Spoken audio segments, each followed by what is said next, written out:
مومنو، شیطان کے قدموں پر نہ چلنا، اور جو شخص شیطان کے قدموں پر چلے گا تو شیطان تو بے حیائی کی باتیں اور برے کام ہی بتائے گا۔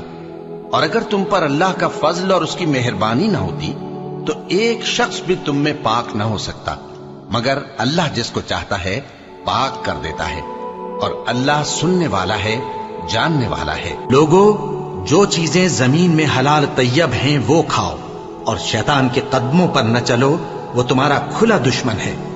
وہ تو تم کو برائی اور بے حیائی ہی کے کام کرنے کو کہتا ہے۔ شیطان تمہیں تنگ دستی کا خوف دلاتا اور بے حیائی کے کام کرنے کو کہتا ہے، اور اللہ تم سے اپنی بخشش اور رحمت کا وعدہ کرتا ہے، اور اللہ کشائش والا ہے، سب کچھ جاننے والا ہے۔ اور وہ کہ جب کوئی کھلا گناہ یا اپنے حق میں کوئی اور برائی کر بیٹھتے ہیں تو اللہ کو یاد کرتے اور اپنے گناہوں کی بخشش مانگتے ہیں، اور اللہ کے سوا گناہ